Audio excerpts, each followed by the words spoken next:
Al-Quran Muhammad mata duitan nggak? Enggak. Oke, coba buka surat Abasa. Surat apa? Abasa. Surat Abasa. Ayat berapa, Bang? Kita mulai dari ayat pertama sampai ayat yang ke-7. Surat Abasa. Abasa wa tawalla, coba.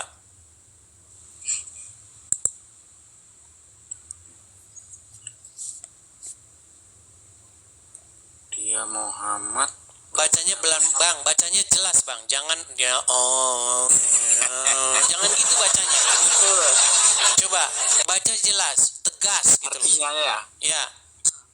Dia Muhammad berwajah masam dan berpaling. Ini. Stop. Di situ dikatakan dia, maksudnya Muhammad bermuka masam dan berpaling. Mukanya sepet, muram durja mukanya, tidak menunjukkan wajah keenakan. Ya, tapi jangan dilebih-lebihkan. Jangan dilebih-lebihkan begitu. Bermuka masam. Tahu nggak muka masam? Muka sepet. Bermuram durjanya nggak ada tadi.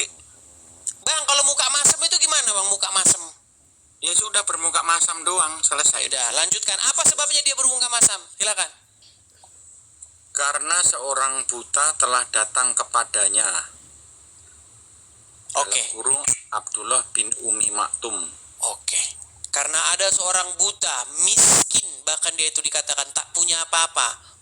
Datang kepada Muhammad, mukanya Muhammad masem karena nggak ada duitnya ini orang ini. Terus lanjut. Dan tahukah engkau, barangkali dia ingin mensucikan dirinya. Oke. Terus? Atau dia ingin mendapat pengajaran yang memberi manfaat kepadanya. Oke. Terus? Adapun orang yang merasa dirinya serba cukup. Stop. Tetapi atau adapun orang yang merasa dirinya serba cukup, tahu nggak itu siapa itu? Adapun orang yang merasa dirinya serba cukup. Siapa itu? Pembesar Quraisy, orang-orang kaya. Ya, pembesar Quraisy, ya. Orang-orang berduit. Lanjut. Maka engkau memberi perhatian kepadanya. Nah. Jadi menurut Al-Quran, kalau yang datang sama Muhammad itu adalah orang buta, orang tak punya uang, mukanya Muhammad masam. Betul? Padahal tidak ada celah atas Betul. muka kalau dia tidak mencucikan diri. Enggak, betul tidak yang saya katakan? Kalau seorang buta yang datang, orang tak punya duit, muka Muhammad masem, betul? Betul? Betul atau tidak? Ya kalau sesuai di sini ya, iya, dia berwajah masam dan berpaling itu. Oke, dia mukanya masam dan dipalingkan mukanya. Tapi kalau yang datang para pembesar Quraisy, orang-orang kaya dan berduit, apa yang dilakukan Muhammad? Barangkali dia ingin mensucikan diri, mendapatkan pengajaran. Jangan bisik-bisik, Bang. Ya nggak tahu itu. Aku kurang mempelajari ini. Makanya saya bilang kamu masih Islam. Bang, ya. Kalau saya ngomong memang terkesan orang yang dengar itu terkesan saya ini mengada-ada, terkesan saya ini menghujat. Padahal tidak, Bang. Memang Muhammad tuh orangnya kayak begitu. Kalau orang yang nggak punya duit, dia mukanya itu dipalingkan.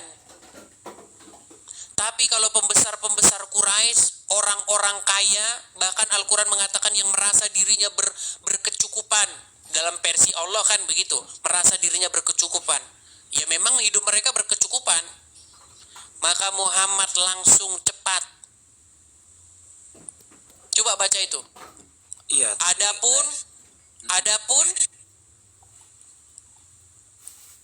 Adapun orang yang merasa dirinya serba cukup, pembesar Quraisy, maka engkau memberi perhatian kepadanya.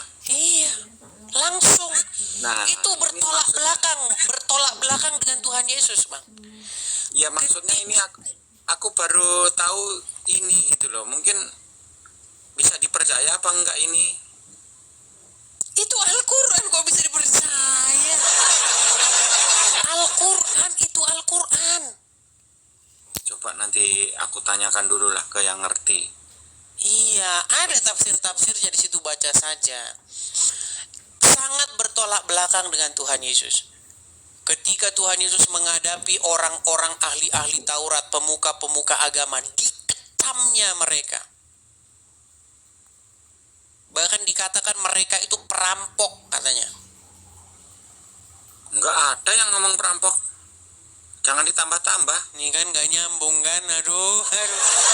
Itu berbeda dengan karakter Tuhan Yesus di dalam Injil.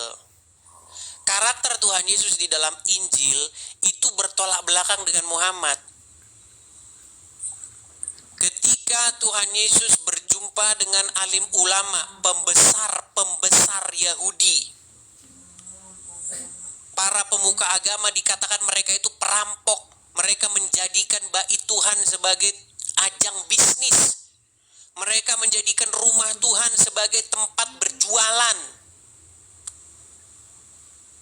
Jadi bisnis sama mereka rumah Tuhan itu. Jadi sarang merampok uang jemaat itu yang dikecam oleh Tuhan Yesus. Makanya berbeda, bertolak belakang. Makanya para alim ulama itu ingin membinasakan Tuhan Yesus. Gitu loh. Ketika ada seorang memberikan persembahan, ada seorang janda tua yang hanya memberikan persembahan berapa? 2 peser atau bagaimana itu. Mata uang yang paling kecil itu kalau tidak salah. Apa kata Tuhan Yesus? Perempuan ini memberikan lebih banyak daripada semua orang katanya. Kenapa kok bisa Tuhan Yesus mengatakan begitu? Dia memberikan sesuatu dari kekurangannya. Orang lain memberikan dari kelimpahannya. Sementara perempuan ini dia memberikan dari kekurangannya. Luar biasa. Ya kan? Dikatakan itu pemberian yang terbanyak yang dilihat oleh Tuhan Yesus. Beda. Dan Tuhan Yesus selalu dia ngobrol dengan orang-orang pinggiran, orang-orang yang tercampakkan. Berbahagialah kamu yang miskin, katanya. Itu ketika Tuhan Yesus di masyarakat, makanya Tuhan Yesus itu disenangi oleh orang-orang kelas bawah. Sebagian juga kelas atas menyukai dia. Beda dengan Muhammad. Kalau Muhammad ada orang buta, buang muka dia. Kalau kata lagu slang, papa mamamu tolak pinggang dan berkata, kamu jangan datang lagi ke sini ya. Framing namanya. Itu kok framing? Memang begitu. Ketika Muhammad merespon orang buta, memang itu kata Quran. Kok kata saya?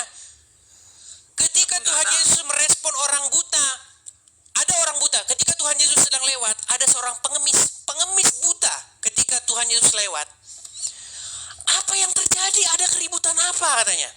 Ada apa kok ribut-ribut? Orang-orang berkata, Mesias anak Daud sedang lewat katanya. Lari dia. Tuhan katanya, Mesias anak Daud katanya. Dihampiri, didatangi oleh Tuhan Yesus. Apa yang mau supaya aku perbuat kepadamu? Kata orang buta itu, aku mau melihat lagi. Disembuhkan oleh Tuhan Yesus dan dia bisa melihat. Luar biasa. Makanya orang datang kepada Tuhan Yesus. Ini yang saya bawa kepada kalian wahai orang Islam. Ya, masalahnya datang bukan kepada Tuhan Yesus. Masalahnya Yesus itu tuh bukan Tuhan, dia itu utusan gitu loh. Kalau di kepercayaan saya Tuhan. gitu. Jadi masalahnya, jadi gini. Masalahnya kamu belum ninggalin Muhammad. Kalau kamu belum ninggalin kamu masih tidak waras. Ya, yang dikatakan Bang Edis itu kayak dia apa suka kepada orang yang nggak punya, terus menyembuhkan orang buta, terus menghidupkan orang mati, itu memang semuanya ya memang benar gitu loh. Cuman dia itu tuh bukan Tuhan gitu loh, utusan wakil dari. Bang, yang bilang Yesus itu adalah Sang Bapa itu sendiri siapa? Memang Yesus itu memang diutus oleh Bapa di surga. Yesus itu utusan, memang utusan Bapa di surga. Yesus berkali-kali mengatakan, aku diutus. Bapa yang mengutus aku, memang iya. Cuman jangan dibaca itu saja. Baca ayat selanjutnya. Jabatan atau title-nya itu juga adalah Tuhan atau Tuan. Sama seperti Bapa, jabatannya itu Tuan atau Tuhan. Artinya apa? Artinya sang pemegang kendali. Kalau bahasa Jawanya Gusti. Anda pakai ini kan? Anda mungkin asalnya dari Pulau Jawa atau Sunda atau apa. Orang paham lah itu Gusti itu apa. Gusti itu adalah sebuah kata yang disapakan kepada seseorang atau sesuatu yang dia itu sang pemilik otoritas. Itu ditujukan kepada Bapa di surga. Ditujukan juga kepada sang orang-orang atau manusia yang menjabat sesuatu. Saya sudah jelaskan itu berkali-kali, tapi kalian gak nyambung-nyambung. Tapi begini saja, poinnya jangan ke situ dulu, karena itu tangga kedua. Itu tangga kedua, harus tangga nomor 1 dulu. Tangga nomor 1 itu adalah meninggalkan Muhammad. Itu tangga nomor 1. Kalau Anda masih ngikutin Muhammad, ya selama itu Anda tidak akan bisa naik ke tangga 2. Makanya saya bilang, kita kan lihat nih 2 karakter ini. Betul? 2 karakter ini, Muhammad dan Tuhan Yesus. Sekarang, bagaimana apa yang diceritakan di dalam Quran dan apa yang diceritakan dalam Bible? Perlakuannya ketika menghadapi orang.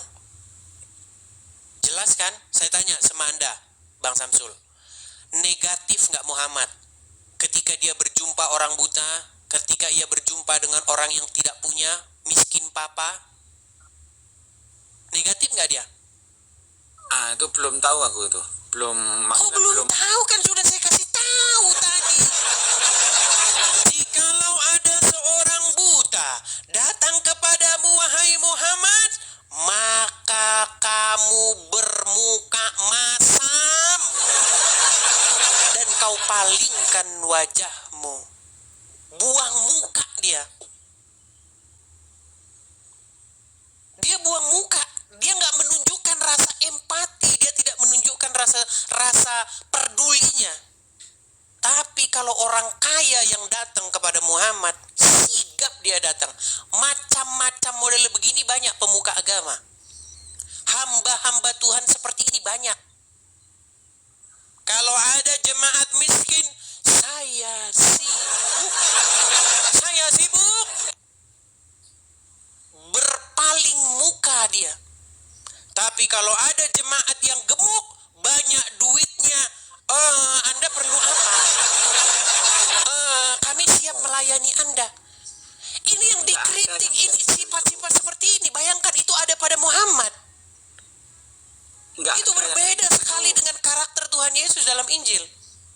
Sangat berbeda.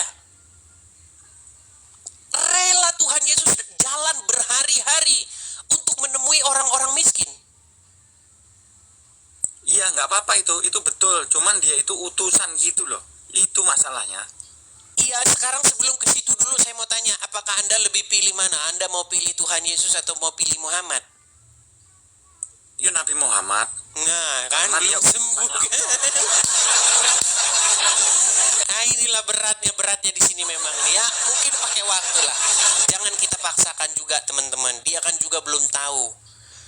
Melalui diskusi-diskusi semacam ini, setidak-tidaknya 1 tahun, 2 tahun, 7 tahun, bahkan 10 tahun lagi, Anda pasti akan memikirkan dan merenungkan perkataan saya ini. Siapakah yang harus saya ikuti? Nah, terus tadi kan Bang Edis ngomong waktu live sebelum aku tadi kan katanya ngarang-ngarang apa tadi itu? Ngarang Yang mana lagi? gitu loh. Ada yang ngarang tadi katanya itu apa melegalkan perbuatan apa tadi itu tuh. Itu sudah kita bahas, jangan balik lagi ke sana. Nonton saja di channel saya. Oh, iya. Nonton di channel saya. Oke lah. Ya udah oke. Oke, ya itu aja Bang Samsul. Saya sarankan begini, bukalah hati kalian, bukalah pikiran kalian, terimalah Tuhan Yesus. Ya, supaya Tuhan Yesus itu menjadi junjungan, menjadi suri tauladan bagi kalian, menjadi Tuhan atau Tuhan kalian yang harus kepadanya kalian taat, patuh dan ikuti. Jangan kalian ikuti, taat, patuh sama Muhammad. Nanti kalian minum air kencing unta. Loh, percaya sama saya. Ketika kamu menjadikan Muhammad sebagai Tuhan atau Tuhanmu, ketika kamu mengikuti dia, ketika kamu jadikan dia suri tauladan panutan kalian, maka percayalah, tidak dalam waktu yang lama lagi kamu akan menciumi batu seperti Muhammad dan akan meminum air kencing onta seperti orang yang disuruhkan kepadanya. Itu aja ya. Oke? Terima kasih. Oke, baik, kita turunkan. Selamat malam.